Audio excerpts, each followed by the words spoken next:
ನಿಮಗೆ ಶುಕ್ರ ದಶೆ ನಡೀತಾ ಇದೆಯಾ? ಹಾಗಿದ್ದರೆ ಶುಕ್ರನು ಒಳ್ಳೆಯ ಸ್ಥಾನದಲ್ಲಿದ್ದಾಗ ಏನೆಲ್ಲ ಲಾಭ? ಕಷ್ಟಪಟ್ಟ ಹಣ ಕೈಯಲ್ಲಿ ಕಾಣ್ತಾ ಇಲ್ವಾ? ಅಕಸ್ಮಾತ್ ಶುಕ್ರ ನೀಚನಾಗಿದ್ದರೆ ಏನು ಪರಿಹಾರ? ದೇವಸ್ಥಾನ, ಪೂಜೆ, ಶಾಂತಿ ಇದಕ್ಕೆಲ್ಲ ಯಾವ ಸ್ಥಳ ಪ್ರಮುಖ ಪಾತ್ರವನ್ನು ವಹಿಸುತ್ತದೆ? ಈ ವಿಡಿಯೋದಲ್ಲಿ ಅಸುರರ ಗುರು ಶುಕ್ರನ ಬಗ್ಗೆ ತಿಳಿಯೋಣ ಬನ್ನಿ. ಶುಕ್ರನು ಸೂರ್ಯನಿಗೆ ಎರಡನೇ ಅತಿ ಸಮೀಪ ಗ್ರಹ ಹಾಗೂ ಪ್ರಕಾಶಮಾನ ಗ್ರಹವೂ ಹೌದು. ಇದು ಗಾತ್ರದಲ್ಲಿ ಭೂಮಿಗೆ ಸಮಾನವಾಗಿದೆ. ಶುಕ್ರನು ನವಗ್ರಹಗಳಲ್ಲಿ ಒಂದು ವಿಶಿಷ್ಟ ಗ್ರಹ. ದೇವತೆಗಳಿಗೆ ಬೃಹಸ್ಪತಿ ಗುರು, ಆದರೆ ಅಸುರರಿಗೆ ಶುಕ್ರಾಚಾರ್ಯರು ಗುರು. ಇವರು ಸಂಜೀವಿನಿ ಮಂತ್ರವನ್ನು ತಿಳಿದವರು. ಈ ವಿದ್ಯೆ ದೇವಗುರು ಬೃಹಸ್ಪತಿಗೂ ಅಸಾಧ್ಯವಾದದ್ದು. ಭೃಗು ಮಹರ್ಷಿಯ ಎರಡನೇ ಪತ್ನಿಯ ಮಗನಾಗಿ ಶುಕ್ರಾಚಾರ್ಯರ ಜನನವಾಗುತ್ತದೆ. ಇವರು ಅಸುರರ ಗುರುವಾಗಲು ಕಾರಣ, ಈ ಹಿಂದೆ ಶುಕ್ರಾಚಾರ್ಯರು ಹಾಗೂ ಬೃಹಸ್ಪತಿಯರಿಬ್ಬರು ಅಂಗೀರಸ ಮುನಿಗಳ ಬಳಿ ವಿದ್ಯೆ ಕಲಿಯುತ್ತಿರುತ್ತಾರೆ. ಅಂಗೀರಸರು ಬೃಹಸ್ಪತಿಯ ತಂದೆಯೂ ಹೌದು. ಅಂಗೀರಸರು ತಮ್ಮ ಮಗನಾದ ಬೃಹಸ್ಪತಿ ವಿದ್ಯೆಯಲ್ಲಿ ಪ್ರವೀಣನಾಗಬೇಕೆಂದು ಆಶಿಸುತ್ತಾರೆ. ಆದರೆ ಶುಕ್ರಾಚಾರ್ಯರು ವಿದ್ಯೆಯಲ್ಲಿ ಬೃಹಸ್ಪತಿಯನ್ನು ಮೀರಿಸುತ್ತಿರುತ್ತಾರೆ. ಹೀಗಾಗಿ ಅಂಗೀರಸರು ಶುಕ್ರಾಚಾರ್ಯರಿಗೆ ವಿದ್ಯೆಯ ವಿಚಾರದಲ್ಲಿ ತಾರತಮ್ಯ ಮಾಡುತ್ತಾರೆ. ಹಾಗೂ ಈ ಹಿಂದೆ ದೇವಲೋಕದ ಅಮರಾವತಿಯಲ್ಲಿ ವಾಸಿಸುತ್ತಿದ್ದ ಶುಕ್ರಾಚಾರ್ಯರಿಗೆ ಸಿಗಬೇಕಾದ ಸ್ಥಾನಮಾನಗಳು, ಗೌರವಗಳು ಸಿಗುತ್ತಿರಲಿಲ್ಲ. ಹಾಗೂ ದೇವತೆಗಳಿಗೆ ಇವರನ್ನು ಕಂಡರೆ ಆಗುತ್ತಿರಲಿಲ್ಲ. ಈ ಎಲ್ಲಾ ಕಾರಣಗಳಿಂದ ಶುಕ್ರಾಚಾರ್ಯರು ದೇವತೆಗಳಿಗೆ ಅಹಂಕಾರ ಭಾವನೆ ಹೆಚ್ಚು ಎಂದು ನಿರ್ಧರಿಸಿ ಅವರು ಅಸುರರ ರಕ್ಷಣೆಗೆ ನಿಲ್ಲುತ್ತಾರೆ. ಏಕೆಂದರೆ ದೇವ ಹಾಗೂ ದಾನವರಿಗೆ ಆಗಾಗ ಯುದ್ಧದಲ್ಲಿ ದೇವತೆಗಳಿಗೆ ಜಯವಾಗುತ್ತಿರುತ್ತದೆ. ಅದಲ್ಲದೆ ಯುದ್ಧದಲ್ಲಿ ದಾನವರು ಮೃತಪಡುತ್ತಿರುತ್ತಾರೆ. ಅವರ ರಕ್ಷಣೆಗೆ ಯಾರೂ ಇರಲಿಲ್ಲ. ಈ ಎಲ್ಲಾ ಕಾರಣಗಳಿಂದ ಶುಕ್ರಾಚಾರ್ಯರು ಅಸುರರಿಗೆ ಗುರುಗಳಾಗುತ್ತಾರೆ ಹಾಗೂ ದೇವಲೋಕದ ಅಮರಾವತಿಯನ್ನು ತೊರೆದು ಅಸುರರ ಜೊತೆ ಅವರ ಗುರುಗಳಾಗಿ ಪಾತಾಳ ಲೋಕಕ್ಕೆ ತೆರಳಿ ವಾಸಿಸುತ್ತಾರೆ. ಇವರಿಗೆ ಸಂಜೀವಿನಿ ವಿದ್ಯೆ ಪ್ರಾಪ್ತಿಯಾದದ್ದು ಹೇಗೆ? ದೇವ ಹಾಗೂ ದಾನವರಿಗೆ ಯುದ್ಧ ವಸತೇನೂ ಆಗಿರಲಿಲ್ಲ. ಆದರೆ ದೇವತೆಗಳು ಅಮರರಾದ ಕಾರಣ ಅವರು ಯುದ್ಧದಲ್ಲಿ ಸಾಯುತ್ತಿರಲಿಲ್ಲ.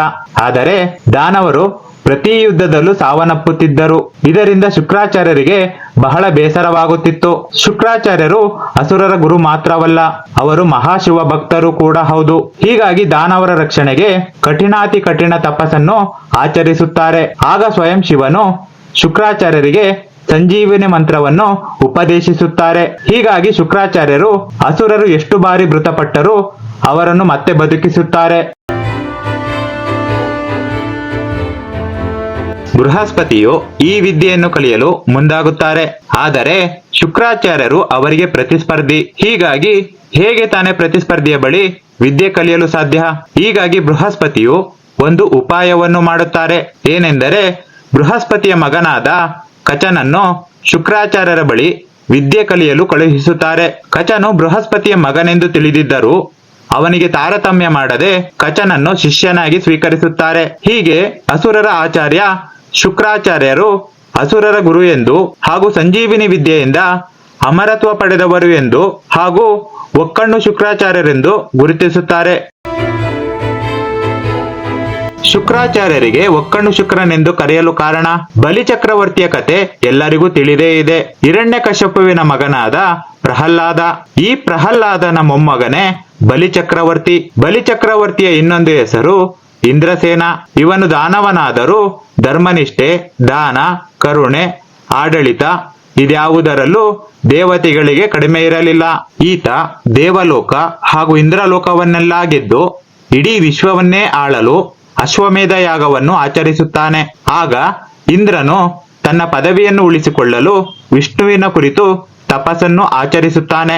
ಇಷ್ಟರ ಹೊತ್ತಿಗೆ ಬಲಿಚಕ್ರವರ್ತಿಯ 99ನೇ ಯಾಗ ಪೂರ್ಣಗೊಂಡಿರುತ್ತದೆ. ಕೊನೆಯ ಯಾಗದಲ್ಲಿ ಶುಕ್ರಾಚಾರ್ಯರ ನೇತೃತ್ವದಲ್ಲಿ ಯಾಗ ಶುರುವಾದ ಸಮಯದಲ್ಲಿ ಬಲಿಚಕ್ರವರ್ತಿಯ ಬಳಿ ಭಿಕ್ಷೆ ಕೇಳಲು ವಾಮನ ಅವತಾರದಲ್ಲಿ ಮಹಾವಿಷ್ಣು ಬರುತ್ತಾನೆ.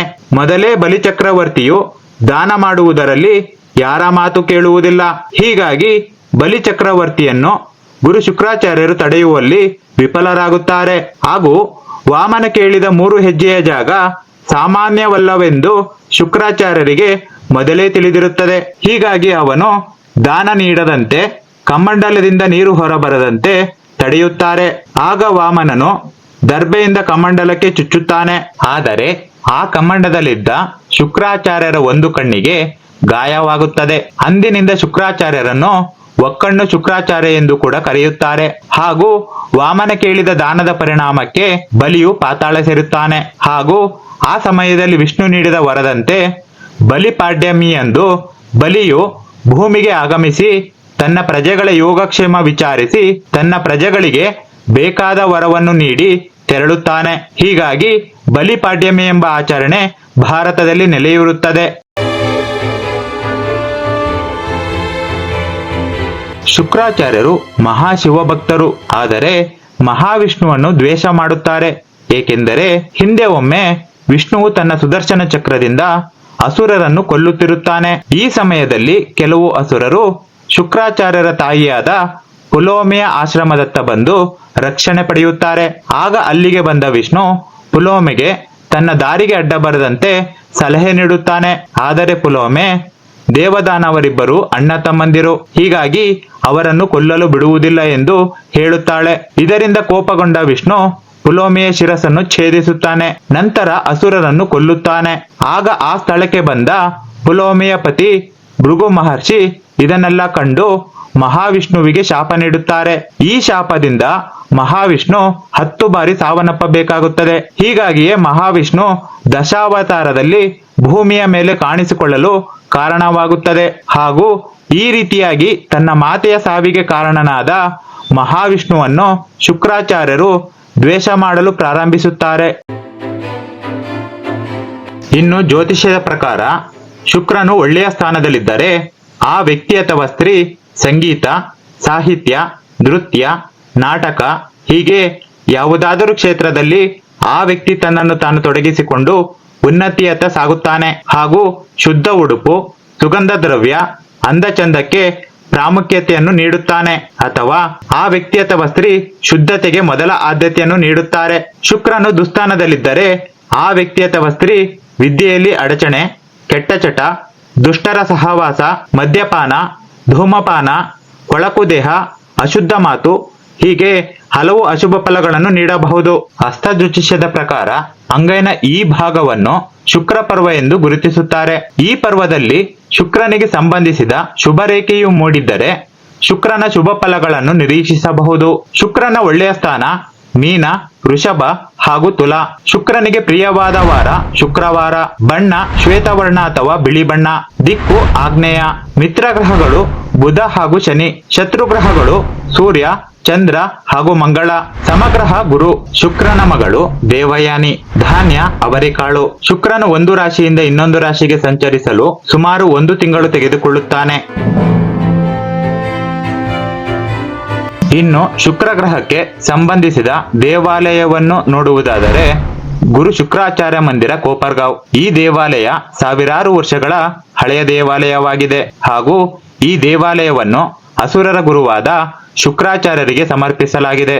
ಇನ್ನು ಇಲ್ಲಿನ ಸ್ಥಳ ಪುರಾಣವನ್ನು ನೋಡುವುದಾದರೆ ಗುರು ಶುಕ್ರಾಚಾರ್ಯರ ಬಳಿ ಶಿಷ್ಯನಾಗಿ ದೇವಗುರುವಿನ ಮಗ ಕಚನ ವಿದ್ಯಾಭ್ಯಾಸ ನಡೆಯುತ್ತಿರುತ್ತದೆ. ಹಾಗೂ ಶುಕ್ರಾಚಾರ್ಯರು ಕಚನಿಗೆ ಸಂಜೀವಿನಿ ವಿದ್ಯೆಯನ್ನು ಕೂಡ ನೀಡಿರುತ್ತಾರೆ. ಇದು ಅಸುರರ ಕೆಂಗಣಿಗೆ ಗುರಿಯಾಗಿರುತ್ತದೆ. ಇತ್ತ ಶುಕ್ರಾಚಾರ್ಯರಿಗೆ ಓರ್ವ ಪುತ್ರಿ ಇರುತ್ತಾಳೆ. ಆಕೆ ಹೆಸರು ದೇವಯಾನಿ. ಈಕೆ ಕಚನನ್ನು ವಿವಾಹವಾಗಲು ಬಯಸುತ್ತಾಳೆ. ಒಂದು ದಿನ ಈ ವಿಚಾರವನ್ನು ಕಚನ ಮುಂದೆ ಪ್ರಸ್ತಾಪಿಸುತ್ತಾಳೆ. ಆದರೆ ಕಚನು ತನ್ನ ಗುರುವಿನ ಪುತ್ರಿಯನ್ನು ವಿವಾಹವಾಗಲು ನಿರಾಕರಿಸುತ್ತಾನೆ. ಆಗ ದೇವಯಾನಿ ಕಚನನ್ನು ಶಪಿಸುತ್ತಾಳೆ. ನನ್ನನ್ನು ಸ್ವೀಕರಿಸದ ನಿನಗೆ ನೀನು ಕಲಿತ ವಿದ್ಯೆಯೆಲ್ಲ ಮರೆತು ಹೋಗಲಿ ಎಂದು ಶಪಿಸುತ್ತಾಳೆ. ಹೀಗಾಗಿ ಶುಕ್ರನು ಬೋಧಿಸಿದ ಸಂಜೀವಿನಿ ವಿದ್ಯೆ ಕಚನಿಗೆ ಮರೆತು ಹೋಗುತ್ತದೆ. ಹಾಗೂ ಅಸುರರೆಲ್ಲ ಕಚನನ್ನು ಸಂಹರಿಸಲು ಸಮಯ ದೊರಕಿತು ಎಂದು ಅವನ ಮೇಲೆ ದಾಳಿ ಮಾಡಿ ಅವನನ್ನು ಸುಟ್ಟು ಬೂದಿ ಮಾಡುತ್ತಾರೆ. ಆ ಬೂದಿಯನ್ನು ಶುಕ್ರಾಚಾರ್ಯರ ಬಳಿ ತಂದಿಡುತ್ತಾರೆ. ಆದರೆ ಈ ವಿಚಾರಗಳೆಲ್ಲ ಶುಕ್ರಾಚಾರ್ಯರಿಗೆ ತಿಳಿದಿರುವುದಿಲ್ಲ. ಇದರಿಂದ ಶುಕ್ರಾಚಾರ್ಯರು ಕುಪಿತಗೊಂಡು ಅಸುರರಿಗೆ ಎಚ್ಚರಿಕೆ ನೀಡುತ್ತಾರೆ. ಹಾಗೂ ಕಚನ ಬೂದಿಯನ್ನು ಶುಕ್ರಾಚಾರ್ಯರು ಸೇವಿಸಿ ಸಂಜೀವಿನಿ ಮಂತ್ರವನ್ನು ಹೇಳುತ್ತಾರೆ. ಆಗ ಕಚನು ಮರುಜೀವ ಪಡೆಯುತ್ತಾನೆ. ಹಾಗೂ ದೇವಯಾನಿ ಮತ್ತು ಕಚನಿಗೆ ವಿವಾಹ ಜರುಗುತ್ತದೆ. ನಂತರ ಶುಕ್ರಾಚಾರ್ಯರು ಮತ್ತೆ ಕಚನಿಗೆ ಎಲ್ಲಾ ರೀತಿಯ ವಿದ್ಯೆಯನ್ನು ಕಳುಹಿಸುತ್ತಾರೆ. ಆದರೆ ಸಂಜೀವಿನಿ ಮಂತ್ರವನ್ನು ಹೊರತುಪಡಿಸಿ, ಏಕೆಂದರೆ ಆ ಮಂತ್ರವು 3 ಕಿವಿಗಳು ಕೇಳಿದ ನಂತರ ಆ ಮಂತ್ರವು ಫಲಿಸುವುದಿಲ್ಲ. ಹೀಗಾಗಿ ಸಂಜೀವಿನಿ ಮಂತ್ರ ಶುಕ್ರಾಚಾರ್ಯರ ಬಳಿ ಮಾತ್ರ ಉಳಿಯುತ್ತದೆ. ಈ ಎಲ್ಲಾ ಘಟನೆಗಳು ಮತ್ತು ಸನ್ನಿವೇಶಗಳು ನಡೆದದ್ದು ಈ ಸ್ಥಳದಲ್ಲೇ ಎಂದು ಹೇಳುತ್ತಾರೆ. ಹೀಗಾಗಿ ಈ ಸ್ಥಳವು ಅಸುರರ ಗುರುವಾದ ಶುಕ್ರಾಚಾರ್ಯರಿಗೆ ಮೀಸಲಾಗಿದೆ. ಶುಕ್ರದೋಷ ನಿವಾರಣೆಗೆ ಹಾಗೂ ಶುಕ್ರನ ಅನುಗ್ರಹಕ್ಕೆ ಈ ಸ್ಥಳಕ್ಕೆ ಭೇಟಿ ನೀಡಬಹುದು. ಇಲ್ಲಿ ಶುಕ್ರದೋಷ ನಿವಾರಣೆಯನ್ನು ದೇವಾಲಯದ ಆವರಣದಲ್ಲಿ ವಿಧಿವಿಧಾನಗಳ ಸಮೇತ ನಡೆಸಿಕೊಡುತ್ತಾರೆ. ಹಾಗೂ ಶುಕ್ರನ ಬಲ ಮತ್ತು ಅನುಗ್ರಹಕ್ಕೆ ಈ ದೇವಾಲಯಕ್ಕೆ ಭೇಟಿ ನೀಡಬಹುದು. ಈ ಸ್ಥಳಕ್ಕೆ ಭೇಟಿ ನೀಡಲು ಬೆಂಗಳೂರಿನಿಂದ ಕೆಲವು ರೈಲು ವ್ಯವಸ್ಥೆಗಳಿವೆ. ಬೆಂಗಳೂರಿನಿಂದ ನೇರವಾಗಿ ಕೋಪರ್ಗಾಂವ್, ಮಹಾರಾಷ್ಟ್ರ ಇಲ್ಲಿಗೆ 1033 ಕಿಲೋಮೀಟರ್ ದೂರದಲ್ಲಿದ್ದು, ಕೋಪರ್ಗಾಂವ್ ಇಂದ ದೇವಾಲಯ 2 ಕಿಲೋಮೀಟರ್ ಸಮೀಪದಲ್ಲಿದೆ.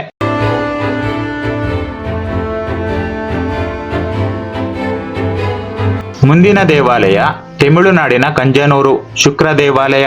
ಈ ದೇವಾಲಯವು ಪುರಾತನ ದೇವಾಲಯವಾಗಿದ್ದು ದ್ರಾವಿಡ ವಾಸ್ತುಶಿಲ್ಪದ ಆಧಾರದಲ್ಲಿ ನಿರ್ಮಿಸಲಾಗಿದೆ. ಇಲ್ಲಿನ ಪ್ರಧಾನ ದೇವರನ್ನು ಅಗ್ನೀಶ್ವರ ಎಂಬ ಹೆಸರಿನಿಂದ ಗುರುತಿಸುತ್ತಾರೆ. ಹಾಗೂ ಶುಕ್ರನು ಶಿವಭಕ್ತನಾದ್ದರಿಂದ ಶಿವಲಿಂಗಕ್ಕೆ ಹೆಚ್ಚು ಮಹತ್ವವನ್ನು ನೀಡುತ್ತಾರೆ. ಹಾಗೂ ಈ ದೇವಾಲಯದ ಆವರಣದಲ್ಲೇ ಶುಕ್ರನ ಮೂರ್ತಿ ಇದ್ದು, ಇಲ್ಲಿ ಶುಕ್ರನಿಗೆ ಸಂಬಂಧಿಸಿದಂತೆ ಗ್ರಹಶಾಂತಿ, ಅರ್ಚನೆ, ಪೂಜೆ, ಯಜ್ಞ ಹೀಗೆ ಶುಕ್ರನ ಅನುಗ್ರಹಕ್ಕೆ ಪಾತ್ರರಾಗಬಹುದು. ಹಾಗೂ ಗ್ರಹಶಾಂತಿಗೆ ಸಾಮಾನ್ಯವಾಗಿ ಈ ದೇವಾಲಯದಲ್ಲಿಯೂ ಕೂಡ ದೀಪದ ಅರ್ಚನೆಯನ್ನು ಭಕ್ತಾದಿಗಳು ಸ್ವಯಂ ಮಾಡಬಹುದು. ಮತ್ತು ಶುಕ್ರನಿಗೆ ಪ್ರಿಯವಾದ ಬಿಳಿ ಬಟ್ಟೆ, ಅವರೆಕಾಳು, ಬಿಳಿ ಹೂಗಳು ಇವುಗಳನ್ನು ಶುಕ್ರನಿಗೆ ಅರ್ಪಿಸಿ ಶುಕ್ರನ ಅನುಗ್ರಹಕ್ಕೆ ಪಾತ್ರರಾಗಬಹುದು. ಈ ಲಿಂಗವು ಅಗ್ನೀಶ್ವರ ಎಂದು ಹೆಸರು ಪಡೆಯಲು ಕಾರಣ, ಹಿಂದೆ ಈ ಸ್ಥಳದಲ್ಲಿ ಅಗ್ನಿದೇವ ಈ ಲಿಂಗಕ್ಕೆ ಪೂಜೆ ಸಲ್ಲಿಸಿ ಶಿವನ ಕೃಪೆಗೆ ಪಾತ್ರನಾಗಿರುತ್ತಾನೆ. ಹೀಗಾಗಿ ಈ ಲಿಂಗವು ಅಗ್ನೀಶ್ವರ ಎಂದು ಕರೆಯಲ್ಪಡುತ್ತದೆ. ಇನ್ನು ಶಿವನು ಪಾರ್ವತಿ ದೇವಿಯನ್ನು ಈ ಸ್ಥಳದಲ್ಲಿ ವಿವಾಹವಾಗಿದ್ದನು ಎಂದು ಹೇಳುತ್ತಾರೆ. ಹೀಗಾಗಿ ಈ ಸ್ಥಳವು ದಕ್ಷಿಣ ಭಾರತದ ಪುಣ್ಯ ಸ್ಥಳಗಳಲ್ಲಿ ಒಂದಾಗಿದೆ. ಈ ದೇವಾಲಯವನ್ನು ತಲುಪಲು ಬೆಂಗಳೂರಿನಿಂದ ನೇರವಾಗಿ ಕುಂಭಕೋಣಂಗೆ ಕೆಲವು ರೈಲುಗಳಿವೆ. ಬೆಂಗಳೂರಿನಿಂದ ಕುಂಭಕೋಣಂ 368 ಕಿಲೋಮೀಟರ್ ದೂರದಲ್ಲಿದ್ದು, ಕುಂಭಕೋಣಂನಿಂದ ದೇವಾಲಯ 17 ಕಿಲೋಮೀಟರ್ ಸಮೀಪದಲ್ಲಿದೆ. ಶುಕ್ರನ ಈ ವಿಚಾರವನ್ನು ಸಿಂಪಲ್ ಆಗಿ ತಿಳಿಸಿದ ಈ ನನ್ನ ಸಣ್ಣ ಪ್ರಯತ್ನ ನಿಮಗೆ ಇಷ್ಟ ಆಗಿದೆ ಎಂದು ತಿಳಿದು ಧನ್ಯವಾದವನ್ನು ಹೇಳಿ ಮುಗಿಸುತ್ತಿದ್ದೇನೆ.